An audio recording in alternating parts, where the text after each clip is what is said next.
This is Valley News Live at 10. Good evening and welcome to Valley News Live at 10. I am Nashay Taylor. 2 years ago, we told you the story of a man, John Opgran. John served in World War II and ended up a prisoner of war and was listed as missing in action. But after 79 years, he is now being honored with a Purple Heart Medal. Valley News team's JC Dodd brings us this As they bowed their heads and quietly started to pray, the family came across the room and asked, "What does the letter say?" They raised their heads in a voice so soft and low. As the tears rolled down their cheeks, Johnny's not coming home. John L. Opgran enlisted in the U.S. Army in 1939. Serving during World War II, he was captured in the Philippines and became a prisoner of war, missing in action. He was in the Bataan Death March, tortured and pronounced dead in June 1942. The fall of Bataan was a very dark time for the United States and the Army specifically, so it means a lot to all of us to be here today. Opgran was one of 16 children, and his family has fought for 79 years for recognition of his service and sacrifice. John is one of many other American heroes who were never found or brought home. In 2019, he received 3 awards, but today he received the Purple Heart, a military decoration for those wounded or killed while serving. Sadly, there is no family member left alive that knew John personally. A tight-knit family whose children and grandchildren still gather once a year to connect and remember the many service members in their family, including Opgran. Johnny, we hope you know we love you and you can see the honors you have gotten. You may have left us long ago, but you will never be forgotten. In Holly, JC Dodd, Valley News Live. Opgran's family tells us they have 3 more medals to receive in their uncle's honor. And meanwhile, car enthusiasts gathered today for the 16th annual Volkswagen in the Valley show. 75 Volkswagen Beetles, buses, and other models parked outside the FM Visitor Center this afternoon. And over 1,000 people came to see what the Red River Volkswagen Club had to offer. One Herbie superfan says he's glad to be back with the Volkswagen-loving community after taking last year off due to COVID. I always tell people Volkswagens are like cookies or potato chips. You can never have just one. That's a hilarious one. Thomas says he has love for the Volkswagen because it's an underdog car. He added that he's looking forward to more car shows in the future. Meanwhile, a motorcyclist was involved in a crash in Pennington County near St. Hilaire after losing control. The man was heading east on Center Street near 140th Avenue Northeast when traffic ahead of him suddenly stopped. He lost control of his motorcycle and later crashed into a ditch.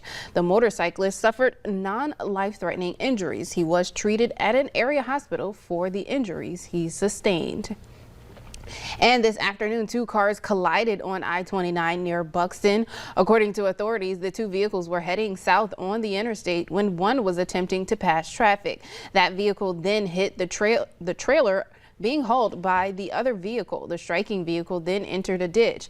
The driver of that car was taken to a local hospital in Grand Forks and was treated for non-life-threatening injuries. The other driver was unharmed in the crash. And tonight we're learning an Arizona man has been convicted of sexual assault committed at WeFest back in 2009.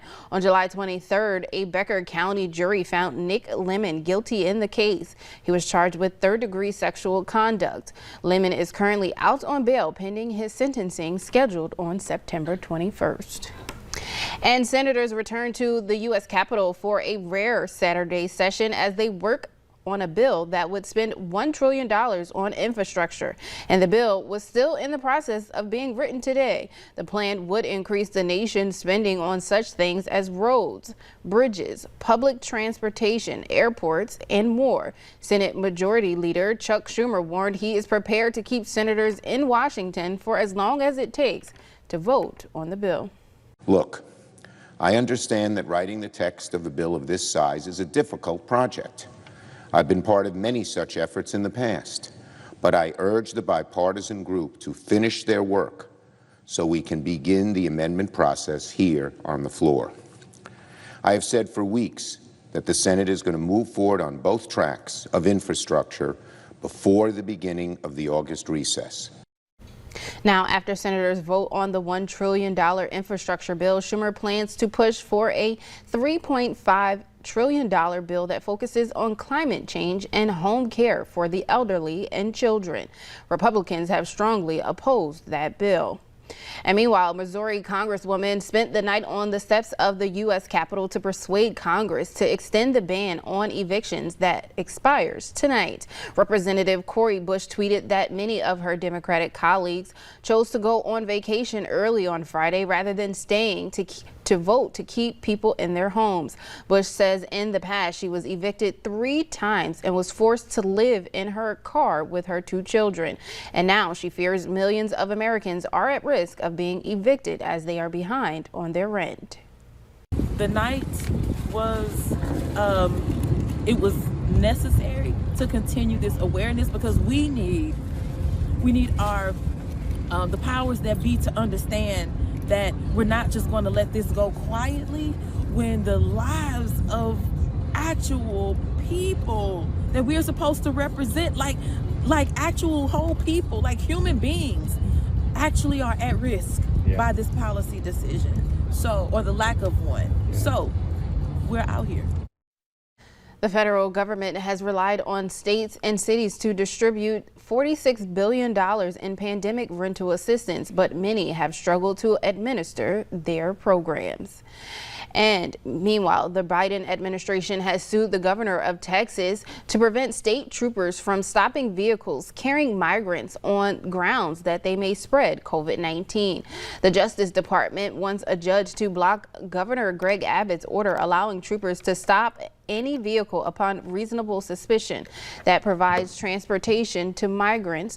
The lawsuit escalates tensions between the administration and Abbott over the governor's actions on the border, which have included jailing migrants on crimes and building new barriers.